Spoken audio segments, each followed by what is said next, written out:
The 92nd Separate Assault Brigade of Ukraine handed Russia a cold, precise lesson in modern warfare, using recon drones and loitering munitions bought by grassroots cash to surgically erase a 92 and 6 gravestone fire control radar for an S-400 battery.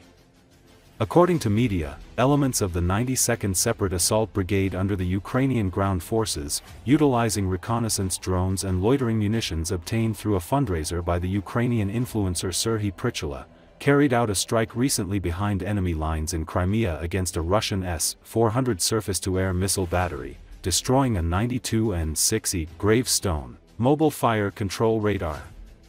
Experts say that take away the radar and you rip the eyes and throat out of that SAM system. Suddenly the glorious S-400 umbrella has holes, aircraft and drones can breathe for a hot minute, strike packages get a window, and Russian air defenses are forced into triage mode, fixing electronics instead of shooting at missiles. This is asymmetric genius, cheap, deniable, high-impact strikes that blow up not just gear but morale and logistics. Recall, Gravestone is a highly advanced, mobile radar system developed by the Russian defense industry, specifically by NIDAR or Scientific Research Institute of Long-Range Radio Communications. It is a key element of the S-400 Triumph air defense missile system, providing critical functions in target acquisition, tracking, and guiding interceptors against a broad spectrum of airborne threats. Development of the 92 and 6 began in the early 2000s, as part of the S-400 Triumph modernization efforts, responding to the increasing need for a radar system capable of addressing a broader and more complex range of airborne threats. By integrating target acquisition and tracking with the ability to guide interceptors, the 92 and 6 became an essential component in the overall operational effectiveness of the S-400 Triumph system. The radar entered service in 2007, and its advanced capabilities quickly made it an integral part of Russia's defense strategy. The 92 and 6 radar serves as an essential component in the S-400 Triumph air defense system, enabling the detection, tracking, and interception of a wide array of airborne threats. It plays a crucial role in the system's ability to track up to 100 targets at once, prioritizing them based on threat assessment and guiding multiple interceptors to counter these targets simultaneously. The radar operates in a highly dynamic, fast-changing combat environment, with the ability to guide multiple missiles against different targets in both subsonic and supersonic speed regimes.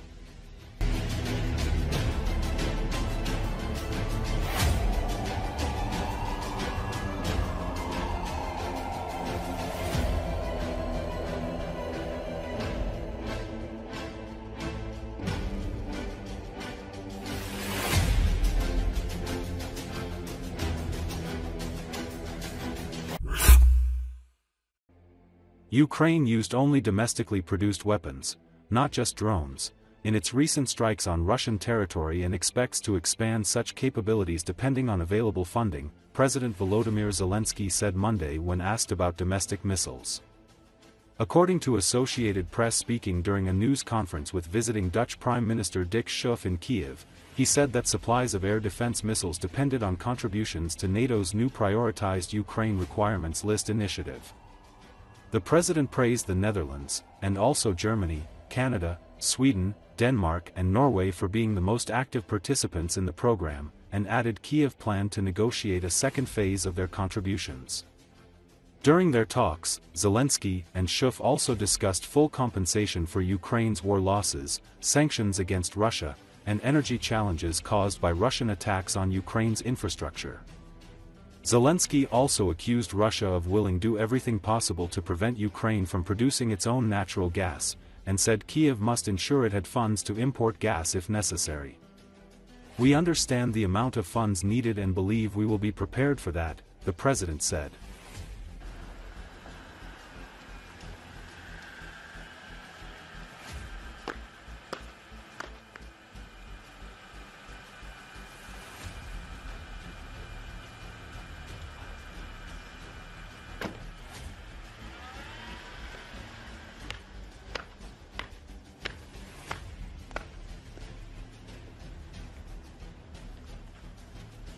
Зеленський, прем'єр-міністр Нідерландів, Дік Schoof. Заява президента України. Дуже дякую. Доброго дня. Головне розуміти, що останні дні Україна застосовує виключно українські вироби, не тільки дрони.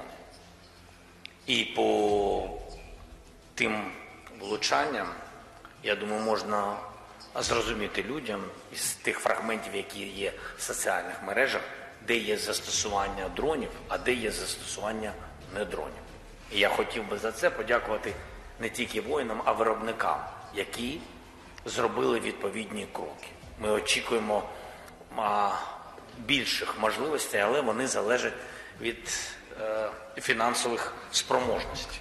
В Харків і перший раз, не перший візит в Україну, але перший раз в столицю. Дякую за твою.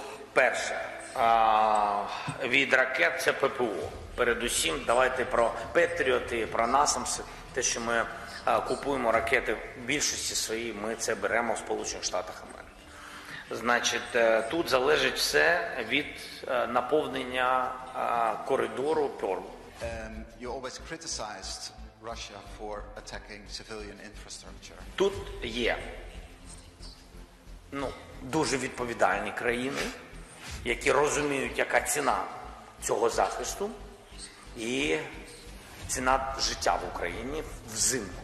Передусім це Нідерланди, Німеччина, Канада, Швеція, Данія, Норвегія.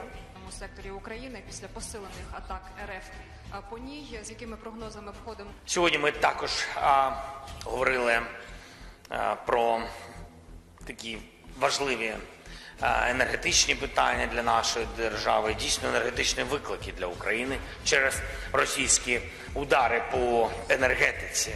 I think yes. I thought so. Росія буде робити все, щоб ми не могли займатися видобутком нашого газу. Вони будуть робити все. Все це захистити буде складно. Поставлено завдання паралельно мати гроші на імпорт газу, щоб у людей був газ. І ми розуміємо, який обсяг грошей потрібен, і вважаємо, що ми будемо готові до такого виклику.